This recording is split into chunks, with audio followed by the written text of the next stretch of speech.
Bonsoir à tous, merci d'être au rendez-vous de ce 20h à la une de l'actualité. Inquiétude à Guet-Ndar. Les deux mosquées de ce quartier de Saint-Louis sont en train d'être englouties par les eaux à cause de l'avancée de la mer. L'appel au secours des populations à suivre dans ce journal. Colère des pêcheurs de Joal Fadiout contre le ministre de la Pêche. Il est reproché à Omar Gueye de prolonger la durée des pêches nocturnes, mais les acteurs promettent de faire face. Les professionnels des médias se mobilisent pour sauver l'agence de presse sénégalaise. La PS meurt dans l'indifférence des autorités de la grève entamée par les travailleurs. Telles sont les grandes lignes de ce journal. Le développement, c'est tout de suite.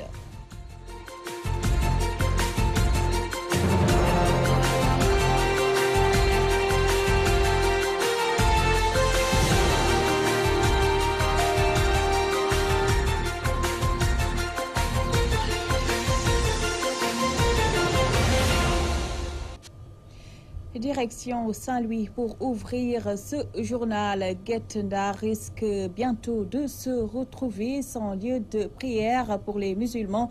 Les deux mosquées qui avaient échappé aux démolitions sont aujourd'hui englouties par les eaux à cause de l'avancée de la mer, suffisant pour que les populations haussent le ton. La correspondance de Gabriel Barbier.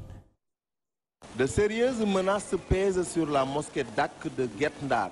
Les assauts répétés des vagues dévastatrices sont en passe d'avoir raison du temple religieux. Ainsi, après la démolition controversée des deux mosquées sises le long de la berge du fleuve par les pouvoirs publics, la mer est en passe d'engloutir l'édifice. Pour parer au plus pressé et ainsi sauver ce qui peut encore l'être, les populations, le courage en bandoulière, se débrouille avec les moyens du bord. C'est dire qu'aujourd'hui encore, en dépit des plaintes et complaintes des populations éplorées, assorties des promesses non tenues des pouvoirs publics, la mer continue de faire des vagues sur la langue de barbarie. Saint-Louis, Gabriel Barbier, Radio-Télévision Walfadjri. Les pêcheurs de Joal Fadiout déterrent la hache de guerre et tirent à boulet rouge sur leur ministre de tutelle. Selon eux, la décision prise par Omar Gueye d'allonger la durée des pêches nocturnes reflète sa totale ignorance des réalités du secteur. Tierno Daf pour plus de détails. Contre un arrêté ministériel réglementant leur secteur, les pêcheurs de Joal Fadiout sortent de l'artillerie lourde. Les pêcheurs de la Petite Côte se sont réunis aujourd'hui à Joal pour critiquer haut et fort un arrêté que le ministre a pris en l'insu des pêcheurs. Parce que vous savez que la veille nocturne se faisait en 6 mois, maintenant ils l'ont amené à 8 mois. L'ensemble des pêcheurs de la Petite Côte et du Sénégal se sont réunis à Joal pour dire niet à cette décision. Parce que cette décision n'est pas unanime aux pêcheurs. Les pêcheurs ne sont pas d'accord là-dessus. C'est-à-dire que l'État a décidé de fermer, d'ouvrir la veille nocturne de 8 mois. Donc nous ne sommes pas d'accord sur ça. Sur les raisons de leur opposition à une telle décision, les explications du porte-parole des pêcheurs. Le problème des pêcheurs, ce sont les pêcheurs qui peuvent régler ça. Ce n'est pas les mareyeurs ni l'État qui peut régler ça. Parce que le CLPA, la façon dont on a construit le CLPA est bon, mais les démarches ne sont pas logiques. Parce qu'ils ne discutent pas avec la base. Vous passez à Dakar, ils ont montré l'arrêté, ils ont dit niet et ils continuent à passer la nuit à Dakar. Nous avertissons qui de droit aussi. Pour éviter toutes sortes de confrontations, les pêcheurs exigent de l'État le retrait de sa décision. Les plus grandes pertes, les plus grandes pénuries se fassent au mois de septembre, octobre, novembre. Donc comment voulez-vous qu'au moment où la mer est houleuse, au moment où la mer tue nos enfants, ils peuvent passer la nuit à mer? C'est inadmissible, c'est contradictoire. Parce qu'on avait instruit les 6 mois pour éliminer la saison des pluies, pour la veille nocturne pour la saison des pluies. Maintenant, s'il amène ça, c'est foutu. Vous voulez qu'il revienne sur cette décision de 6 mois? On veut les 6 mois. Mieux encore, les saisons se diversifient. Chaque année, il pleut au mois de juin, cette année. L'année passée, l'année suivante, il va pleuvoir au mois de juillet ou au mois d'août. Donc les mois s'intervertissent, les mois changent, les saisons changent, c'est donc des cycles.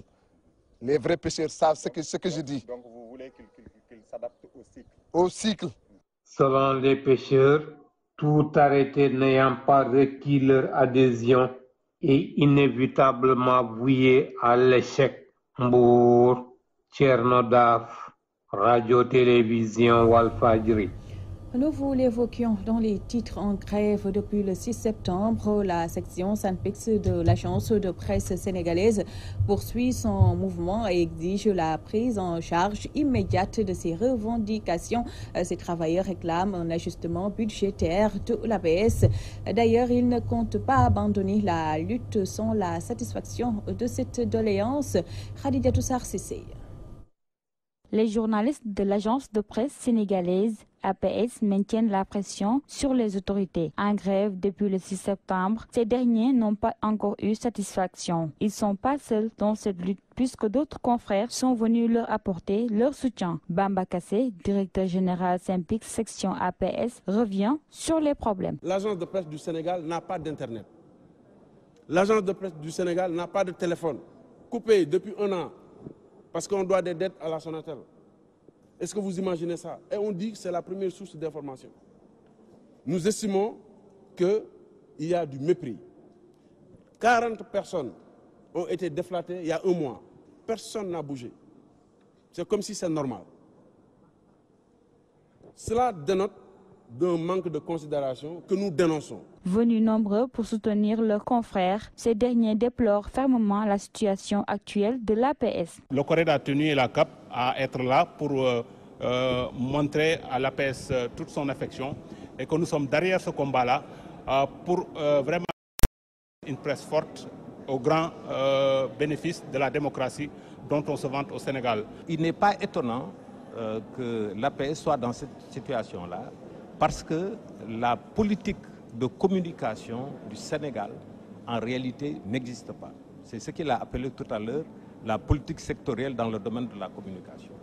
Et tant que nous n'avons pas une vision du rôle que les médias peuvent jouer dans le développement économique et social d'un pays, nous ne comprendrons pas qu'il ne faut pas qu'on laisse une institution comme l'APS dépérir. Les agents de l'APS restent mobilisés pour la satisfaction définitive de leurs revendications. Réponse au salaire des ex-travailleurs de la société Diprom après la sortie de 7 de leurs anciens collègues. Ils ont tenu à apporter des précisions sur ce qu'ils qualifient de rumeurs faisant état de leur licenciement. Leur porte-parole, Moustapha Sadio, explique au micro de Fatou Biltoudouf. Réunis en tant qu'ex-agent du groupe Diprom. Donc c'est une section du groupe Diprom qui s'appelle Diprom Métallurgie. Donc nous sommes des ex-agents de Diprom Métallurgie. Il se trouve que depuis quelque temps, dans la presse, nous avons une partie de nos collègues, de nos anciens collègues, qui font des sorties pour diaboliser, pour fustiger notre position. Nous avons négocié avec le groupe Diprom. À un instant T, Diprom nous a convoqués pour nous signifier que financièrement, pour des raisons économiques, que Diprom Métallurgie ne pouvait plus continuer. Nous avons de commun accord trouvé, c'est-à-dire avec Diprom, un consensus pour une séparation à l'amiable. Ceci est effectif depuis plusieurs mois. Aujourd'hui, ce que nous ne pouvons pas tolérer, qu'il y ait des gens qui viennent entraver notre marche, notre position. Voilà. Donc ces gens-là, ils profèrent des menaces. C'est des menaces à n'en plus finir. Pour dire que Diprom, il y a une société qui est derrière, il y a quelqu'un qui est derrière et tout ça. Je pense que nous sommes tous des citoyens. Nous sommes des citoyens et quiconque veut créer une entreprise peut le faire en toute liberté. En toute liberté. Nous sommes dans un pays de droit. Il te suffit de se conformer à la règle, à la réglementation de ce pays pour créer. Maintenant, nous sommes là. Nous répondrons à toute sollicitation qui nous parviendrait, nous répondrons à cette sollicitation. Donc nous sommes là pour trouver du travail. Nous sommes là pour faire valoir notre expertise, pour la cause nationale. Autre aspect de l'actualité, célébration de la Tamkharit ce mercredi, coïncidant au 10e jour de Muharram, premier mois de l'année musulmane à l'image de janvier. Pour le calendrier grégorien, l'Ashura est particulièrement célébré en raison des nombreux événements qui ont eu lieu ce jour. Le sens, les enseignements et les recommandations de cette fête avec Imam Maktar Ndiaye. Il répond aux questions de Mam Khadi Djerifal. C'est un jour béni, un jour exceptionnel d'une grande importance, où beaucoup de faits marquants se sont produits, n'est-ce pas? Ashura est, si vous voulez, institué par le prophète Mohammed après son arrivée à Médine. Il avait trouvé sur place 3 tribus juives célébrant une fête appelée Yom Kippour, une fête au cours de laquelle ces tribus jeûnaient et s'abstenaient de travailler pour commémorer certains épisodes conduits par le prophète Moïse, n'est-ce pas? Et parmi ces épisodes, il y a l'éclatante victoire, n'est-ce pas, de Moïse sur son rival Pharaon. Ashura est célébré de différentes manières selon les pays et les cultures. Chez les chiites est synonyme, si vous voulez, de deuil national. Hein? Contrairement dans le sunnisme, Ashura est une fête mineure qui n'en demeure pas moins la fête de la générosité envers les pauvres, les nécessités et les déshérités, n'est-ce pas? Et c'est un jour également propice pour la prière, mais l'adoration majeure en ce jour d'Ashura demeure et reste le jeûne. Le prophète Mohammed nous le confirme, que le jeûne du jour d'Ashura vaut une absolution de tous les péchés de l'année antérieure. À part le jeûne, en fait, il y a des actes charitables, n'est-ce pas? Comme le fait de caresser la tête d'un orphelin, n'est-ce pas? Le fait de donner l'aumône, le fait également de faire des invocations, n'est-ce pas? Le fait de rendre visite, etc. Tous ces actes-là sont des actes qui sont recommandés en ce jour d'Ashura. C'est vrai, la Tamkharit est une fête à la fois religieuse et folklorique. Mais je dis clairement qu'une fête religieuse en islam ne se commet par des pratiques illicites, n'est-ce pas? Où les femmes se déguisent en hommes et les hommes se déguisent en femmes. Alors, le prophète Mohammed, n'est-ce pas, a maudit tout homme, n'est-ce pas, qui imite une femme, et vice-versa également.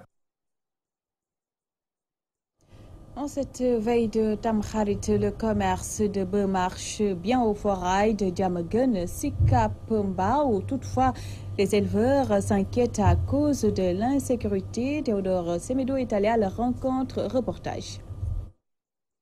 La vente de bœufs marche à merveille à quelques jours de la fête de la Tamkharit. Constat fait ici au forail des grands ruminants de Diamaguène Sikambao, où les Téfanké déplorent tout de même l'insécurité au niveau de leur espace de travail.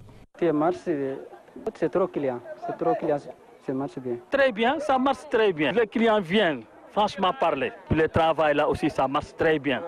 Ouais. Rien ne manque ici. Vous vendez beaucoup de veufs. Les clients arrivent 5, 10. Oui, les gens viennent un petit peu, alhamdoulilah. Il y a beaucoup de bandits ici. On veut la sécurité tout simplement. Les clients de leur côté se plaignent de la cherté des bœufs. waaw gis nga nay de ñu ngi nii di kërti rek mais ren nag wax dëgg yàlla xaw na manqué tuuti quoi. On a seer waaw 400 ba 600 nag bu ne am na fi ba 200. Ce que refutent les éleveurs qui se réfugient sur la cherté de l'aliment de bétail. Non, c'est pas cher, c'est pas cher. Il y a l'argent beaucoup.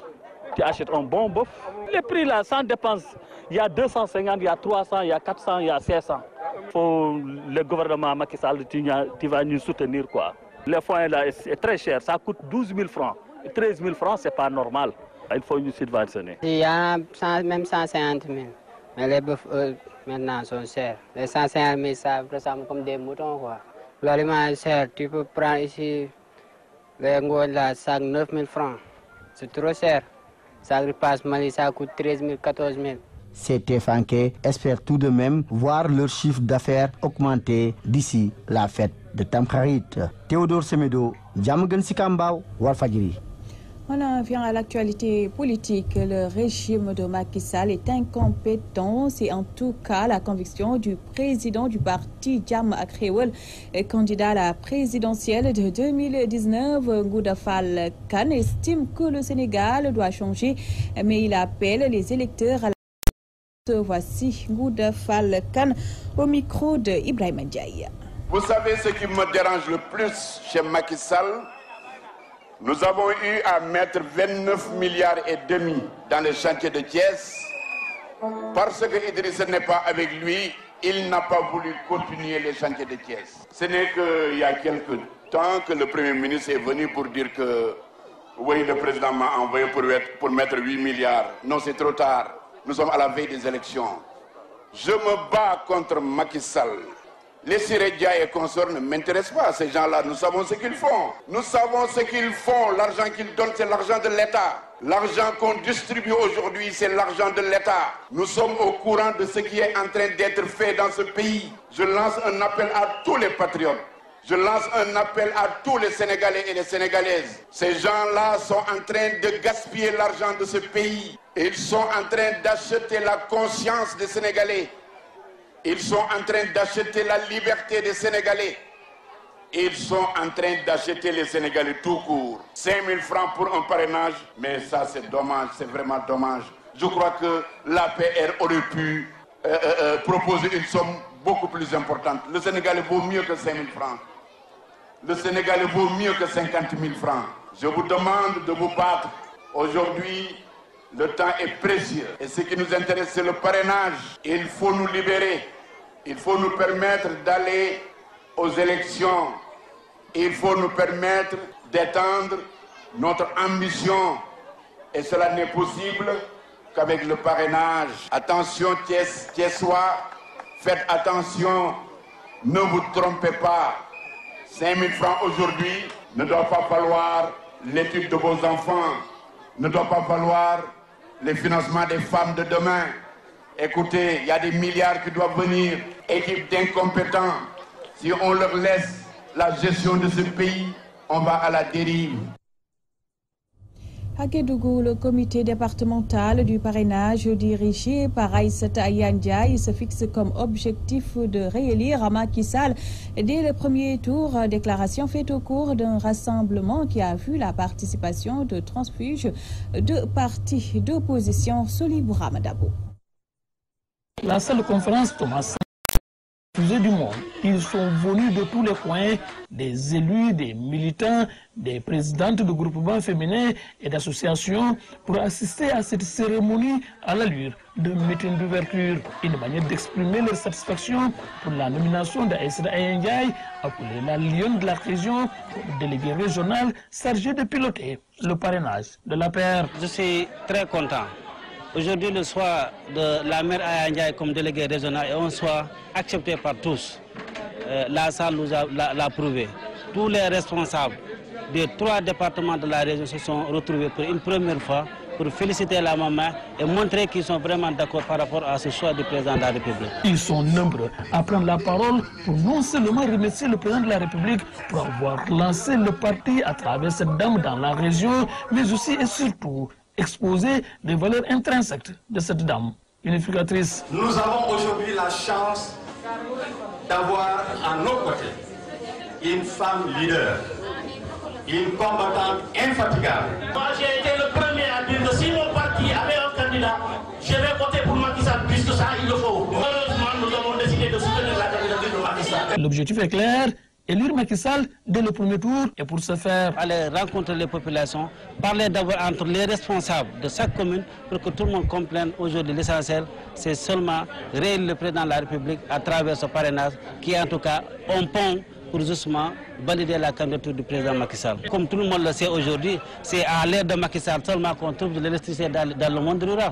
C'est à l'ère de Macky Sall seulement qu'on peut parler de la route de Salémata qui a été vraiment un handicap au développement du département de Salémata. L'opposition enterrée dans la région, disent-ils, avec des vagues de transhumants, des militants du PDS et du Sénégal unis pour le développement de Guirassy qui déposent leur valise à la paire. Je félicite mon grand frère Père Nyanga qui a compris que le développement passera par le président Macky. Pour cela, il est venu rejoindre en tout cas la paire. Pas de temps à perdre, elle entend sillonner toute la région, rencontrer les militants partout où se trouve Kédougou. Solibou Ramadabo, Ablaye Merfal pour la radio-télévision Walfadjri.